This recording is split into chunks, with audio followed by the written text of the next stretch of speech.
Hello everyone, एक बार फिर से आप सभी लोगों का स्वागत है आपके अपने YouTube channel my study centre में। आज की क्लास में हम पढ़ने वाले क्लास 10 का एक अति महत्वपूर्ण प्रश्न है जो कि हर बार एग्जाम में पूछा ही जाता है, यानी हम करने वाले ग्राफ का प्रश्न। अब ग्राफ का प्रश्न सुनते ही कई बच्चों की तो क्या हो जाती है, बत्तियां गुल हो जाती है, क्योंकि ग्राफ बनाना उनको नहीं आता है। लेकिन आज की क्लास में मैं आपको एकदम आसान तरीके से ग्राफ बनाना सिखाऊंगी कि आप जिंदगी में कभी भी अगर इस क्लास को ध्यान से देख लिया तो आप लाइफ में कभी भी ग्राफ बनाने में आपको कोई भी प्रॉब्लम नहीं आएगी। आप खुद भी सीख जाओगे और अपने छोटे भाई बहन या अपने फ्रेंड्स को भी सिखा पाओगे। अगर आपने क्लास को स्किप किया तो शायद आप कुछ नहीं समझ पाओ, लेकिन आप स्टार्ट टू एंडिंग क्लास पूरी देखोगे तो आप कुछ भी मिस नहीं करोगे। हमें क्या करना है, ग्राफी विधि से जब भी आपको दो चर वाले रैखिक समीकरण को ग्राफी विधि से हल करना होता है तो सबसे पहले हमें क्या करना है, उस समीकरणों को देख लेना है कि वो प्रॉपर फॉर्म में है कि नहीं है। अगर नहीं है तो सबसे पहले उनको सेट कर दो। उसके बाद हमें क्या करना है, जो भी समीकरण हमें दी है, दो समीकरण, उनमें प्रत्येक समीकरण के लिए हमें दो दो हल निकाल लेना है। और वो हल कैसे निकाला वो मैं आपको बताऊंगी, वो भी एकदम आसान तरीके से, वो भी आप अपनी मर्जी से हल निकालेंगे। उसमें ऐसा कुछ नहीं कि मैं बोलूँ वही हल निकालो, जो आपको रखना है ना इसका वाई का मान वो आप रख के हल निकाल सकते हो। फिर उन हलों को क्या करना है, हमें ग्राफ में दर्शाना है। और ग्राफ में दर्शाएंगे ना तो हमें क्या ध्यान में रखना है, केवल और केवल क्या ध्यान में रखना है, अगर हमें उन समीकरणों को जब अपन ग्राफ में दर्शाएंगे, ग्राफ में दर्शाने पे वो क्या होती है, अगर एक दूसरे से एक ही बिंदु पे मिलती है तो केवल वो एक ही उनका हल होगा। अगर एक से ज्यादा बिंदुओं पे मिलती है तो क्या हो जाएंगे उसके, अगर एक ही बिंदु पे मिल रही है तो केवल और केवल तो एक अद्वितीय हल होगा, और अनेक बिंदु पे मिल रही है तो अनेक हल होंगे। लेकिन हमें क्या ध्यान में रखना है, अगर आपको ग्राफ में आप मिला रहे हो और एक या एक से अधिक हल मिल जाए तो इसका मतलब क्या होगा, उन समीकरणों का जो युग्म होगा ना वो क्या कहलाता है, संगत समीकरण युग्म। अगर आपको हल नहीं मिल रहा है तो उनका युग्म क्या हो जाएगा, असंगत। लेकिन हमने दो हल निकालते हैं, उनका अपन को मिल जाता है पॉइंट, अगर एक भी पॉइंट में वो मिल रही है कहीं पे भी तो हमें क्या ध्यान में रखना है, उनका युग्म कौन सा होगा, संगत। अब बोलने से शायद ना भी समझ में आए, लेकिन मैं आपको करवाऊंगी ना तो आपको इतने अच्छे तरीके से समझ में आएगा कि आप ग्राफ बनाना कभी भी नहीं भूलोगे। तो चलिए मैंने जो एक एग्जाम्पल है इसको अच्छे से समझते हैं और ग्राफ बनाना सीखते हैं। ग्राफ अगर आपको नहीं बनाना आता है, जैसे अपन को क्या करना, एग्जाम में एक सीट दी जाती है, उस सीट में हमें और तो सब दिया हुआ रहता है वैसे हरी हरी लाइनें, लेकिन उसमें नंबर्स अपन को खुद को लिखना होता है, तो वो नंबर्स बच्चों को कईयों को लिखना नहीं आता है। तो आज की क्लास में हम ग्राफ बनाना भी सीखेंगे और समीकरणों के हल निकालना भी सीखेंगे, और समीकरण का युग्म संगत है या असंगत है वो भी अच्छे से सीख जाएंगे। तो चलिए बिना देरी की क्लास स्टार्ट करते हैं। हमारा क्वेश्चन क्या है, 4x माइनस 5y माइनस 20 बराबर 0, 3x प्लस 5y माइनस 15 बराबर 0। तो सबसे पहले तो आप मुझे कमेंट करके क्लास को जब भी आप स्टार्टिंग से देखो तो कमेंट करके बता दीजिएगा कि ये हमारे हल करने के रूप में है कि नहीं है। जब भी अपन दो चर वाले रैखिक समीकरण को सोल्व करेंगे तो सबसे पहले हमें क्या पता होना चाहिए कि बराबर के उधर क्या होना चाहिए, अचर पद होना चाहिए। ये है क्या, नहीं है, क्योंकि बराबर के इधर है अचर पद, बल्कि अचर पद का होना चाहिए राइट हैंड साइड में, लेकिन अचर पद का है इधर ही है। तो सबसे पहले तो हमें क्या करना है, अचर पद को बराबर के उधर लेकर चले जाना है और समीकरणों को नाम दे देना है। एक को नाम दे देना है एक और दूसरी वाली को नाम दे देना है समीकरण नंबर 2। तो चलिए अपन वो काम कर लेते हैं।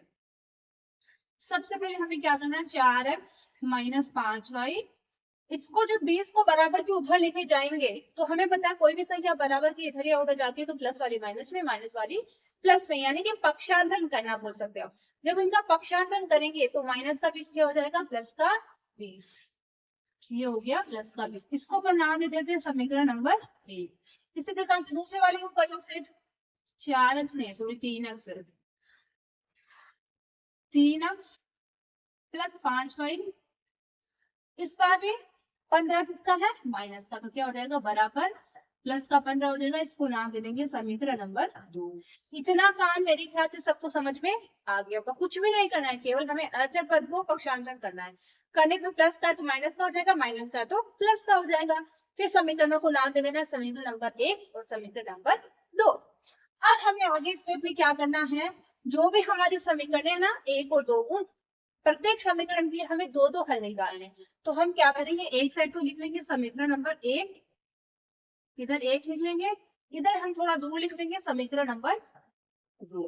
ठीक है, लिख लिया। अब एक समीकरण कौन सी है वो लिख लो यहाँ पे, 4x माइनस 5y बराबर 20 है, और समीकरण 2 कौन सी, 3x प्लस 5y बराबर 15। इतना काम तो कर लिया क्वेश्चन में है, वही देख देख के अपन कर रहे हैं, ठीक है। अब हमें क्या करना है, एक डब्बा बनाना है ऐसे, ठीक है ना। ये काम भी हम कर लेंगे आसानी से। ऐसे समीकरण 2 के लिए भी इधर डब्बा बना दो। डब्बे में खाने कितने बनाने हैं, ऐसे खड़ी लाइनें 2 खींचना, तो बीच में एक लाइन और खींच देना, तो 3 खाने बन जाएंगे।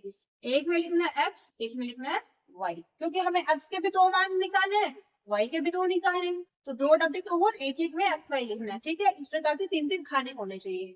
इसी प्रकार इसमें भी सेम ऐसे ही करना है हमें, एक्स वाई। अब हमें क्या करना है, एक्स के लिए भी 2 मान, वाई के लिए भी 2 मान। अब इसमें कई बच्चे कंफ्यूज होते हैं कि मैं क्या रखूं, लेकिन कंफ्यूज नहीं होना है, ध्यान से समझिएगा। आपको क्या करना है, अगर आप एक्स का वैल्यू रखोगे ना उस चर के स्थान पे, मान लो आपने एक्स का मान लिया कि एक्स का वैल्यू हमने रख दिया 1, अब जहां जहां पे दिख रहा है वहां पे 1 रख देना है। फिर उसको प्लस माइनस गुणा भाग जिसमें भी है गुणा में ही रहेगा वो उस चर के, तो गुणा कर देना है उस संख्या से।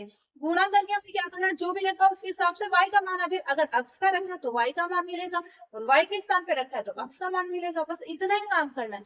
अब देखो मैं आपको निकाल के बताती हूँ और आप इसे देखना। हम क्या करेंगे, x के स्थान पे 0 रख देते हैं, x बराबर 0 रखने पर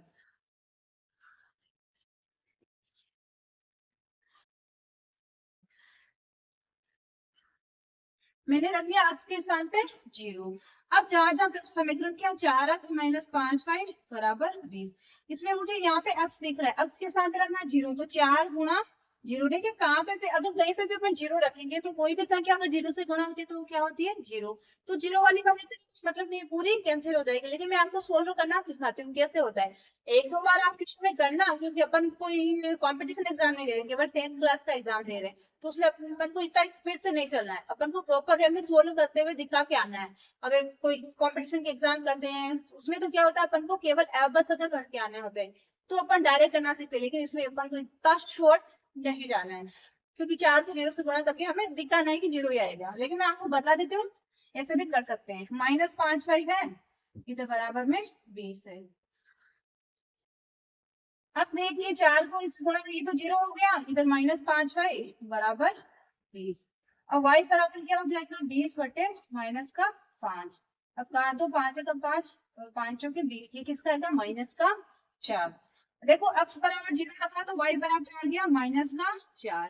अब हम क्या करेंगे, y बराबर 0 रख देते, तो हम क्या करेंगे, y बराबर 0 रख देते हैं, तो हम लिखेंगे यहाँ पे y बराबर 0 रखने पर y बराबर 0 रख दो। अब समीकरण क्या है, 4x माइनस 5y बराबर 20, तो 4x में 4x मिलेगा माइनस 5 यहाँ गुणा में आ जाएगा 0 बराबर 20।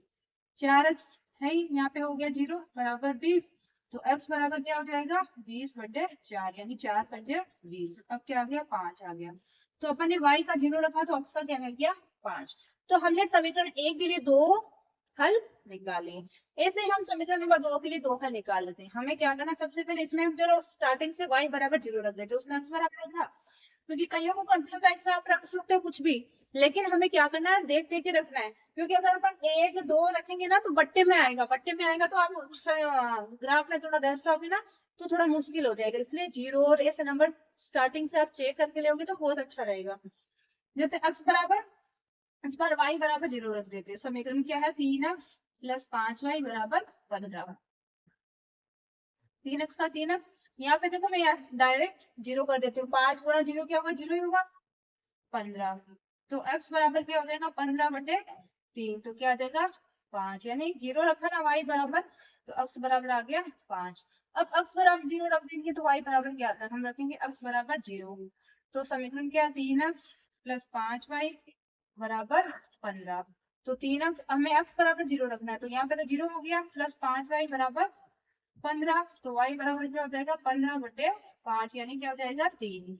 हमने x बराबर 0 रखा तो y बराबर आ गया 3। अब हमने x के लिए भी 2 हल निकाले, y के लिए भी 2 हल निकाले। अब हमें क्या करना है, इसको ग्राफ में दर्शाना है।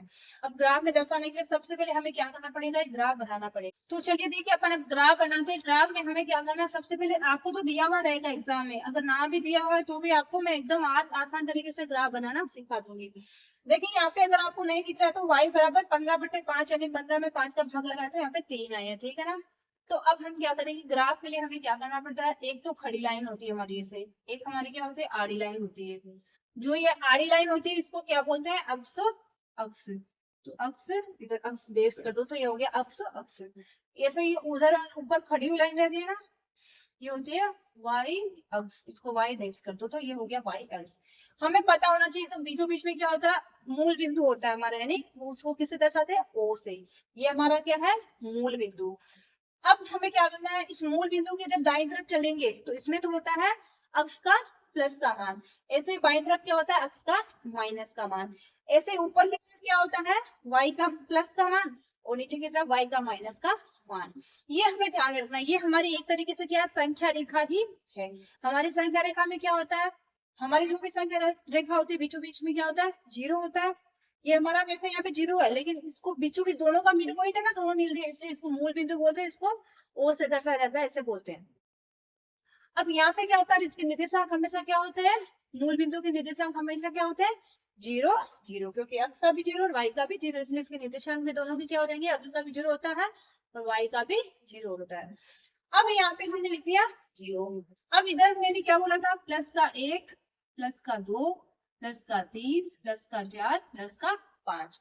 इधर क्या हो गया, अक्ष का माइनस का मान, क्योंकि संख्या रेखा पे क्या होता है, अपन जब संख्या रेखा बनाते हैं, मान लो ये ऊपर वाली नहीं बनाते हैं, ये ऊपर वाली तो सेम इसको ही वापस इस पे डाला गया है, दो संख्या रेखाएं हैं। अगर आप इसको ऐसे घुमा दोगे तो ये वाली वो है, क्योंकि राइट साइड पे क्या होता है, प्लस का मान, वैसे इसमें प्लस का मान ऊपर की तरफ है, माइनस का मान नीचे की तरफ आ गया।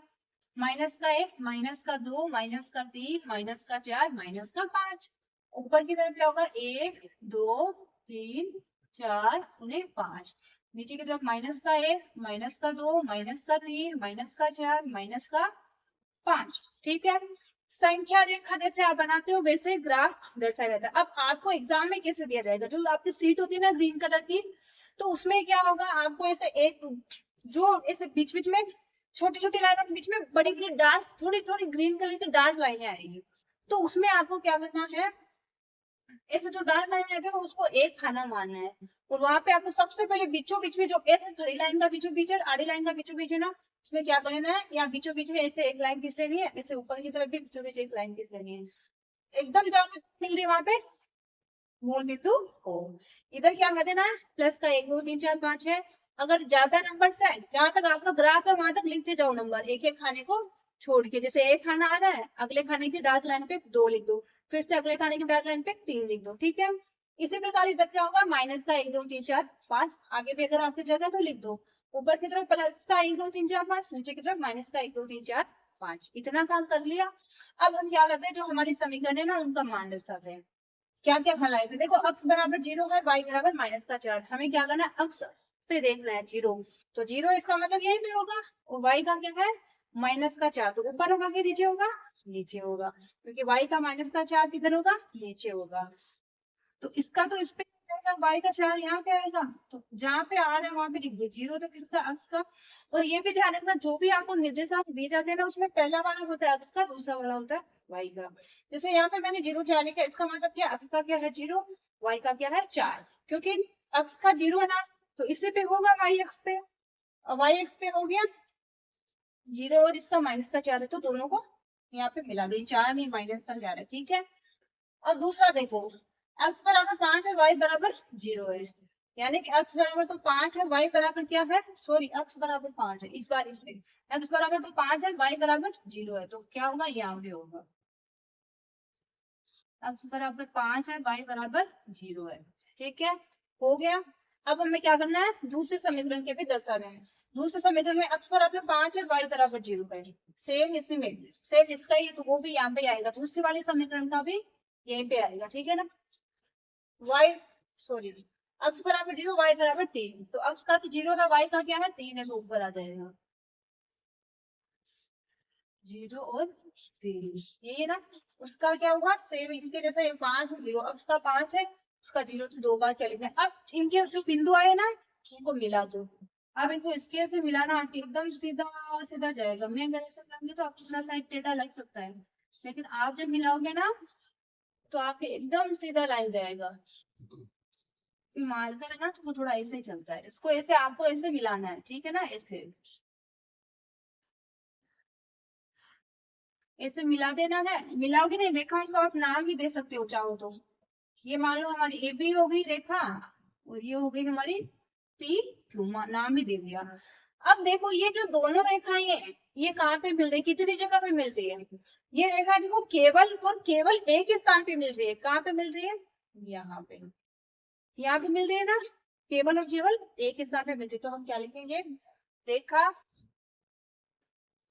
ए बी है ना, एक तो रेखा का नाम ए बी दे दिया, एक आप बी भी दे दिया, रेखा ए बी है, पी क्यू दोनों का एक ही उभयनिष्ठ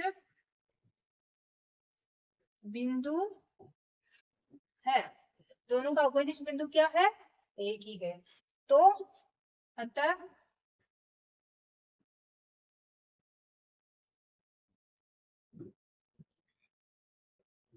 समीकरण का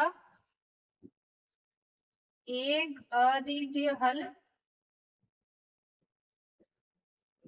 x बराबर तो क्या हो जाएगा, x का मान तो है 5 और y बराबर क्या हो जाएगा 0। अतः समीकरण का अद्वितीय समीकरण का एक अद्वितीय हल x बराबर 0, 5 y बराबर 5 होगा, ठीक है। और समीकरण का युग्म क्या हो जाएगा, और समीकरण का युग्म संगत होगा। संगत क्यों होता है, जब भी किसी भी समीकरण का अगर एक या एक से अनेक हल मिल जाते हैं, अगर एक भी हल मिल जाता है, एक से अधिक होने तो होता है संगत, लेकिन अगर एक भी हल मिल गया आपको, तो क्या होगा उस समीकरण का हल, सॉरी समीकरण का युग्म क्या होगा, संगत समीकरण युग्म। हमें ग्राफ की तरह भी बताना है कि समीकरण का युग्म संगत है कि नहीं है। और अगर आप उसको और डीपली पढ़ना चाहते हो, हमें कैसे पता चलेगा कि संगत समय एक हल है या अनेक हल है या अद्वितीय हल है, तो हमें क्या करना है, आपको परिचय पाठ में जाना है। इसी के ऊपर आपको इसी चैनल के ऊपर मिल जाएगा क्लास 10th का 3rd चैप्टर का परिचय पाठ, जिसमें आपको क्या बताया गया, A1 A2 B1 B2 C1 C2 का कंपैरिजन बताया गया है। A1 A2 B1 B2 बराबर होता है, C1 C2 के बराबर नहीं होता तो क्या होता है, A1 A2 B1 B2 C1 C2 तीनों ही बराबर होते तो क्या होता है, ये सब आपको एकदम आसानी से समझाया गया है। कब रेखाएं संपाती होती है, कब प्रतिच्छेदी होती है, कब समांतर होती है, ठीक है ना। तो ग्राफ में भी हमें वो करना है कि रेखाएं क्या हो रही है, एक दूसरे को एक स्थान पे काट रही है, इसका मतलब क्या होगा, इनका एक अद्वितीय हल होगा। वो अद्वितीय हल क्या होगा, 5 बिंदु होगा। मैंने क्या बोला था, पहला वाला जो है निर्देशांक में पहला वाला अंक होता है वो क्या होता है, x का, और दूसरा वाला y का, ठीक है। तो मैं आशा यही करती हूँ कि आप सब लोगों ने इसको बहुत ही अच्छे से समझा है। अगर आपको ग्राफ एकदम अच्छे से समझ में गया है तो मेरे को प्लीज थम्स अप करके बता देना, और मेरे को कमेंट करके बताओ कि जब मुझे पता चलेगा कि आपको ग्राफ की विधि से दो चर वाले रेखीय समीकरण का हल निकालना आया है कि नहीं आया है। क्लास अच्छी लग रही है तो क्लास को लाइक कर दीजिए, अपने दोस्तों के साथ में शेयर कर दीजिए, और चैनल पे नए आए तो चैनल को भी सब्सक्राइब कर लीजिए। अब हम मिलते हैं एक और नेक्स्ट वीडियो में, तब तक के लिए बाय।